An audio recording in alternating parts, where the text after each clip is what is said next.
قرآن مجید کے لفظوں پہ غور کرو.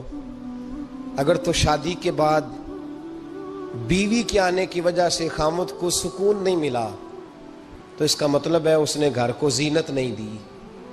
اور اگر شادی کے بعد اس بچی کو تحفظ نہیں ملا، اس کو اپنے گھر کے اندر سکون نہیں ملا، تو اس کا مطلب ہے خاوند نے اسے زینت، اس لباس نے زینت نہیں دی. میاں بیوی ایک دوسرے کا لباس ہے. اس مقدس رشتے کو اسلام نے باندھا اور لباس کہہ کے باندھا. میرے رسول کریم علیہ الصلاۃ والسلام نے پہلے تو خارجی لوگوں کو منع کیا ہے. میری ذاتی رائے یہ ہے کہ میاں بیوی کی ذاتی لڑائی کوئی بھی نہیں ہوتی. ذاتی لڑائی، میری باتوں کی سمجھ تو آ رہی ہے نا آپ دوستوں؟ کوئی نہیں آ رہی؟ اللہ جزا دے. آپ میاں بیوی کی ذاتی لڑائی کوئی نہیں ہوتی. ہوتا پتہ کیا ہے؟ لڑکے سے پوچھیں کہ بتائیں جناب کیا حال ہے، تو کہتے ہیں بیوی میری صحیح ہے، اس کے گھر والے نہیں صحیح. سنا ہے آپ نے بھی کبھی یہ لفظ؟ تو اسی طریقے سے اگر لڑکی سے پوچھیں کہ تیرا کیا حال ہے، تو کہتی ہے خامن تو میرا دھیان رکھتا ہے، اس کی اماں نہیں خیال رکھنے دیتی. تو لڑائی جو ہوتی ہے وہ تیسرے آدمی کی وجہ سے ہوتی ہے. تیری اماں آئی تھی تو اس طرح کہہ گئی، تو تیرا بھائی آ گیا تھا تو وہ یہ کہہ گیا، تیسرے فرد کی وجہ سے. میرے نبی کریم علیہ الصلاۃ والسلام نے تیسرے بندے کو سمجھایا ہے، تیسرے فرد کو حضور نے سمجھایا ہے. نبی پاک علیہ الصلاۃ والسلام نے فرمایا خبردار، ماں، بھائی، بیٹا، باپ سارے لحاظ کریں، بسنے دے میاں بیوی کو. اگر شادی کر دیا تو ان کو سکون سے رہنے دو. تم دو جملے کہہ کے چلے گئے، کوئی عیب نکال کے جو چھپا ہوا تھا خامن کی نظر میں وہ نکال کے بتا دیا کہ تیری بیوی یہ کام بھی کرتی ہے. اب تم تو ہٹ گئے وہ بات کہہ کے. اب انہوں نے اکٹھے رہنا ہے، ان کی زندگی مصیبت کا شکار ہو گئی، آزمائش میں آ گئے وہ دونوں. ساری زندگی کڑتے رہے.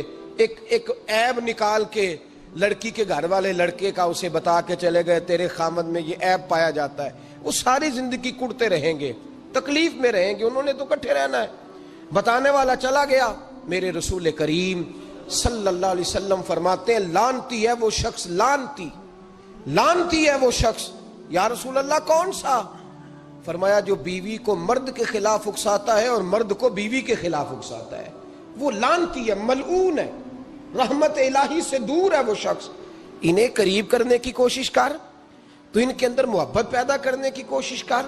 میرے نبی کریم علیہ الصلاۃ والسلام نے جب حضرت سیدہ فاطمہ الزہرا رضی اللہ تعالی عنہا اور جناب سیدنا علی المرتضیٰ رضی اللہ تعالی عنہ کی شادی کی تو نبی پاک نے دونوں کے سر جوڑے اور دونوں کے درمیان محبت کی دعا فرمائی. دونوں کے درمیان محبت کی دعا فرمائی. اور نبی پاک صلی اللہ علیہ وسلم حضرت فاطمہ کے سامنے جناب علی کے فضائل بیان فرماتے تھے. اور جناب علی آتے تو نبی پاک فرماتے فاطمہ تو میرے وجود کا حصہ ہے، وہ تو میرے جگر کا ٹکڑا ہے. تو ان دونوں کے درمیان الفت پیدا. یہ سب سے پہلے تو خارجی لوگ اس بات کا خیال کریں، سب سے پہلے تو خارجی لوگ خیال کریں، توجہ دیں کہ ان کو بکھرنے سے بچائیں. اب میاں بیوی بھی سمجھ لیں کہ ہماری ذمہ داریاں کیا ہیں. مسند امام احمد بن حنبل میں حضرت ابو درداء رضی اللہ تعالیٰ عنہ سے حدیث مروی ہے، نبی کریم صلی اللہ علیہ وسلم کی بارگاہ میں ایک خاتون نے آ کے عرض کیا یا رسول اللہ صلی اللہ علیہ وسلم مجھے بتلائیے خاوند کا حق کیا ہے. یہ جو حدیث سنانے لگا ہوں نا، یہ بیٹی کو سنانی ہے جا کے، یہ ٹیلی فون کر کے بہن کو سنانی ہے. صرف بیوی کو سنانے کی نہیں ہوتی یہ چیزیں. یہ حدیث بیٹی کو سمجھائیں، بہن کو سمجھائیں، ان لوگوں کو سمجھائیں تاکہ، اور یہ یاد رکھیں خاوند کے حقوق، خاوند کے حقوق اگر بچی کے گھر والے اسے سکھائیں نا تو اس کی سمجھ میں جلدی آ جائیں گے. اور بیوی کے حقوق اگر خاوند کے گھر والے اس کو سمجھائیں تو اس کی سمجھ میں بات جلدی آئے گی. وہ خیر خواہ سمجھتے ہیں اپنے رشتہ داروں. یہ والی حدیثیں ان لوگوں کو سنانی چاہیے جن لوگوں کا بچہ ہے یا بچی ہے. متعلقہ آدمی حقوق بیان کرے. جب متبادل چیز کسی کے سامنے آتی ہے تو وہ کئی دفعہ سمجھتے ہیں کہ خلوص اس میں پورا نہیں پایا جاتا. حضرت ابو درداء رضی اللہ تعالیٰ عنہ فرماتے ہیں ایک خاتون حضور کی بارگاہ میں آئی، عرض کرنے لگی یا رسول اللہ صلی اللہ علیہ وسلم میں نکاح کرنا چاہتی ہوں، شادی کرنا چاہتی ہوں، مجھے بتلائیے خاوند کا حق کیا ہے؟ اگر تو میں ادا کر سکتی ہوں تو میں نکاح کروں، ورنہ میں اس کام سے بچوں. میرے نبی کریم علیہ الصلاۃ والسلام نے فرمایا بی بی اگر خاوند کے ناک سے رینٹ نکلے، ریشہ نکلے، پیپ بہے اس کی ناک سے، اور بیوی اپنی زبان سے وہ صاف کر دے، تو پھر بھی اس کا حق ادا نہیں ہوتا۔ حضرت ابو دردہ کہتے ہیں آنکھ کھول کے اس عورت نے دیکھا تو میرے نبی پاک نے اگلے جملے ارشاد فرمائے، حضور نے فرمایا تو ان باتوں میں حیرت کر رہی ہے، میں اگر خدا کے علاوہ کسی کو سجدے کا حکم دیتا تو میں عورت کو کہتا اپنے خاوند کو سجدہ کرے، میں اس کو کہتا یہ کام کرے۔ میرے رسول کریم علیہ الصلوۃ والسلام نے حقوق کا تعین فرمایا، حقوق کا تعین فرمایا، اور نبی کریم صلی اللہ علیہ وسلم نے فرمایا جو عورت اس حال میں مر گئی، اس حال میں دنیا سے گئی کہ اس کا خاوند اس سے راضی تھا، اس کا شوہر اس سے راضی تھا، اس کا گھر والا اس سے مطمئن تھا، تو میرے نبی پاک فرماتے ہیں جب دنیا سے جائے گی تو رب کریم جنت کا دروازہ کھول کے فوراً ہی جنت میں داخل فرما دے گا، اس کو بغیر روک ٹوک جنت دے دی جائے گی۔ شرط یہ ہے کہ وہ جب دنیا سے جائے تو اس حال میں جائے کہ اس کا خاوند اس سے شکوے نہ کرتی پھرے، شکایتیں نہ کرتی پھرے، شکایتیں نہ کرے۔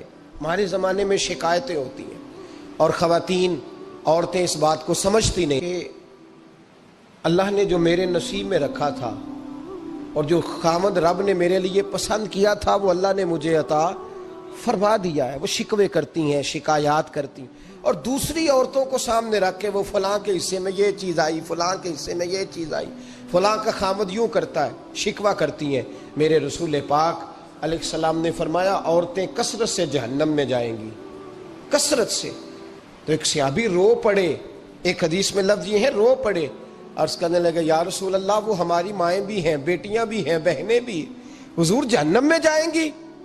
نبی پاک صلی اللہ علیہ وسلم نے فرمایا ایک تو وہ عیب جوئی کرتی ہیں، غیبتیں کرتی ہیں، دوسرا رب کا شکر ادا نہیں کرتی، اور تیسرا فرمایا اپنے خاوند کا بھی شکریہ ادا نہیں کرتی، بات بات پہ ناشکری کرتی ہیں، بات بات پہ ناشکری کرتی، اس سبب سے جہنم میں جائیں گے۔ عورت کے حقوق کا تعین فرمایا، اور ساتھ ہی میرے رسول پاک علیہ السلام نے مرد کی طرف توجہ فرمائی، اور کیا خوبصورت لفظ ارشاد فرمائے، فرمایا تم میں ہر آدمی اپنے آپ کو اچھا سمجھتا اور اچھا کہتا ہے، ہر آدمی کہتا ہے، لیکن کوئی اگر مجھے آ کے پوچھے گا کہ محبوب آپ کی امت میں اچھا کون ہے، تو حضور فرماتے ہیں میں اسے اچھا سمجھوں گا جو اپنے گھر والوں کے حق میں اچھا ہے، جو اپنی بیوی خیرکم خیرکم لأہلہ، تم میں سے بہترین وہ ہے جو اپنے گھر والوں کے لیے اچھا ہے۔ اور فرمایا جاؤ میرے گھر جا کے پوچھ لو وانا خیرکم لأہلہ، میں تم سب سے زیادہ بڑھ کر اپنے گھر والوں کے لیے اچھا ہوں، تم میں بہترین وہ ہے جو اپنے گھر والوں کے لیے، بال بچوں کے لیے، بیوی کے لیے اچھا ہے۔ رسول کریم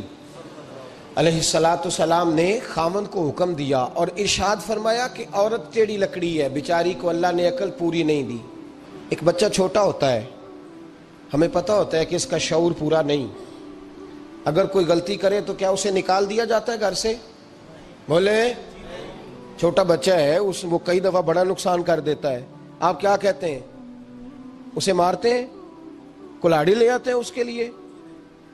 اس طرح کرنا چاہیے، اس کے ابے کو بلا لینا چاہیے، بےزتی کرنی چاہیے پنچایت میں بٹھا کے کہ یہ غلطی کی ہے تیرے بچے نے۔ بھائی دادا یہ کام کرتا ہے؟ بولے نا، کیوں نہیں کرتا؟ وہ کہتا ہے ہمارا بچہ نہ سمجھ ہے، اپنا پوتا ہے، ہمارا اپنا ہے، اگر ہم اس کا باہر نکالیں گے تو بڑا کام غلط ہو جائے۔ لیکن وہی ابا جی جب بہو کوئی غلطی کر بیٹھتی ہے تو پنچایت بلاتے ہیں، لوگوں کے سامنے معاذ اللہ تعالیٰ بڑی کڑوی کسیلی باتیں کرتے ہیں، ایسی باتیں